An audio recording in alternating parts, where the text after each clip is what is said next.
Los factores de transcripción son proteínas que afectan la capacidad de la polimerasa para transcribir, pero fundamentalmente en términos de iniciación. Permito que inicie o no permito que inicie, o si inicia, permito que sea una tasa muy alta o muy baja de transcripción. Y en términos de factores de transcripción tenemos dos tipos, los que son General Transcription Factors, que son los GTFs, que son esos que van a afectar la unión de la polimerasa al promotor central, que habíamos visto que eran 5. Esos los vimos en el momento en que habíamos hablado de transcripción, y en general ellos son necesarios para que haya transcripción. Si no están ellos, en eucariotas, vaina que el gen no se va a poder transcribir, pero en general, para cualquier gen de la célula o del genoma. Pero también tenemos otro conjunto que son los Regulatory Transcription Factors, los factores de transcripción regulatorios, que hay, estos sí ya son genes. No todos los genes en el genoma van a tener regulación por Regulatory Transcription Factors. Hay algunos genes que, por ejemplo, son housekeeping genes, siempre van a tener que estar. Housekeeping es como mantenimiento. Entonces, los genes que siempre van a tener que estar expresados, ellos no van a tener Regulatory Transcription Factors porque siempre van a tener que estar expresados. Pero hay algunos genes que sí tienen que estar solo en unas condiciones específicas expresados. Usualmente esos que no son housekeeping genes tienen Regulatory Transcription Factors que van a encenderlos o no. Y esos Regulatory Transcription Factors tienen unas características estructurales muy generales, aunque ellos son muy diversos, son proteínas altamente diversas, sí tienen unas características estructurales que hace que los pueda uno reconocer. Lo primero es que tienen dominios, que en inglés son motifs, que son especiales, que los hacen característicos, que los hacen particulares. Uno de esos dominios, o una de esas características estructurales, son los dominios hélice alfa. O sea, de estos, esta como cumbambita que se forma acá. Tin, tin, tin, tin. Acá miren que tengo otra vez la hélice. Tin, tin, tin. Acá también lo estoy teniendo. Tin, tin. A eso se llama hélice alfa. La mayoría, o todos los Regulatory Transcription Factors tienen esa capacidad de formar esa estructura que va como una hélice, o si quieren llamarlo un zigzag, pero técnicamente se llama hélice alfa. ¿Por qué es importante esa hélice alfa? Porque esa hélice alfa, esa horquillita, literalmente encaja súper bien en la hendidura mayor del ADN. ¿Se acuerdan que el ADN tiene hendiduras mayores y menores? La hélice alfa, ese zigzag, entra perfecto acá. Punto. ¿Por qué? Porque estas proteínas pueden reconocer secuencias específicas de la hendidura mayor. Pero también es muy importante que es específicamente sobre la hendidura mayor, porque esta hendidura mayor es la que está también en contacto con el fluido, como la que está más expuesta en el ADN. Entonces, pues puede entrar más fácilmente esto acá. Y fíjense que en todos lados, acá, esta parte de la hélice tin entra acá, esta parte de la hélice tin entra acá. Entonces, el dominio de hélice alfa es muy importante y están todos los Regulatory Transcription Factors. Entonces, cada vez que yo les diga, llegó el factor de transcripción y se unió al enhancer, realmente, ¿cómo se está uniendo? Se está uniendo así. Uno se imagina una bola, pero pues la proteína no es una bola. La proteína tiene un montón de, pues tiene unas estructuras distintas y siempre va a tener los Regulatory Transcription Factors. Esta no tiene láminas beta, por ejemplo, en esos dominios específicos de interacción. Tiene la hélice. Y lo segundo que va a pasar, una cosa muy característica de los Regulatory Transcription Factors, es que ellos promueven la dimerización de proteínas. Porque ¿cuál es la función de un factor de transcripción? Facilitar que la polimerasa transcriba.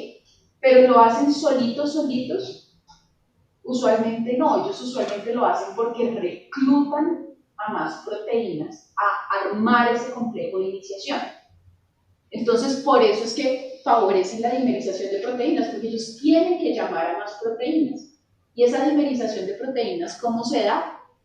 Pues tiene que ser por interacción proteína-proteína, y una muy característica de los factores de transcripción regulatorios es la cremallera de leucina.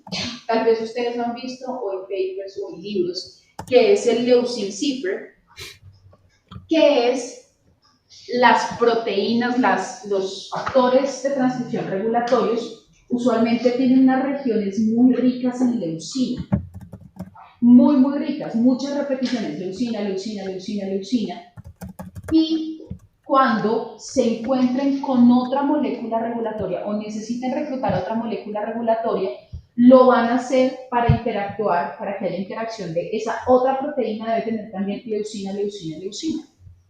Entonces, hay interacciones entre ellas, y eso es lo que se llama una cremallera de leucina, porque en el momento en que hay unión aquí, es como si se cerrara la cremallera. Entonces, acá tenemos mucha interacción entre leucina, y por eso es que acá esta dimerización es tan súper eficiente.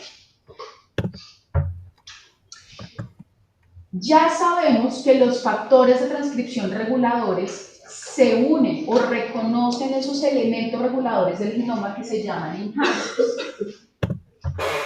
Porque los generales, ¿a quién reconocen? Los factores de transcripción generales, ¿a quién reconocen? Al promotor central. Entonces, los generales reconocen al promotor central, pero los regulatorios reconocen a los enhancers.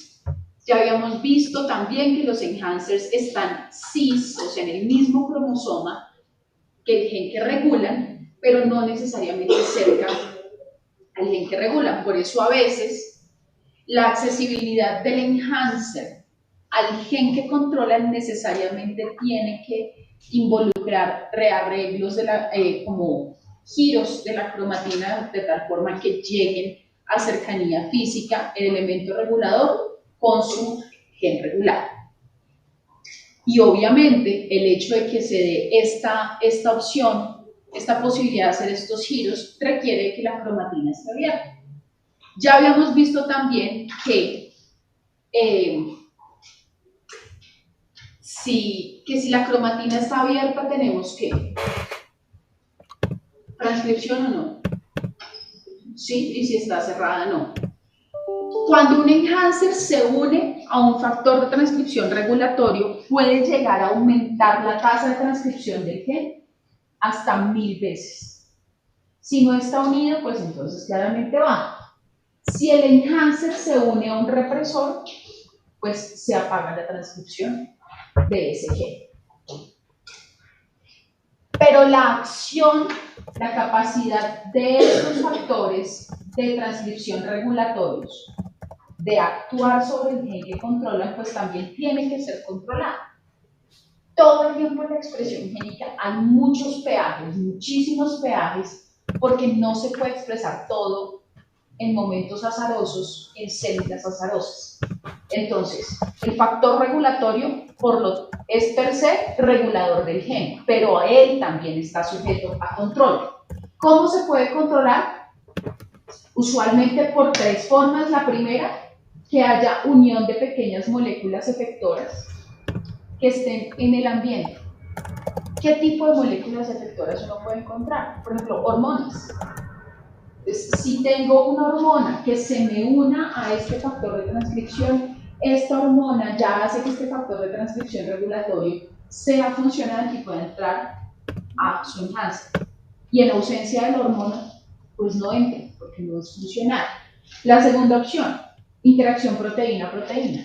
Solo cuando tengo 2 proteínas o 2 péptidos interactuando y formando un heterodímero, puedo entrar a actuar sobre homodímero si es el mismo tipo de factor de transcripción, heterodímero si es un factor de transcripción con otra molécula, con otra proteína que no es idéntica a él. Pero solo si estoy como en 2 unidades o más unidades un complejo proteico, puedo entrar a controlar ese enhancer. De lo contrario, no. Entonces, no depende solo de la presencia del factor de transcripción regulatorio, sino de la otra proteína con la que tiene que interactuar. O la tercera opción, modificaciones covalentes. El factor de transcripción solo va a ser funcional si está fosforilado. O si tiene un grupo carboxilo, si tiene, no sé, me invento, cualquier vaina. Tiene que tener una modificación covalente para ser funcional. ¿Y eso de qué depende? Del entorno, fundamentalmente del entorno. Entonces, así como ellos controlan la expresión de su gen blanco, ellos también están sujetos a control dependiendo de la disponibilidad de moléculas que hay en la célula. Ya habíamos visto que la estructura de la cromatina es un obstáculo para la unión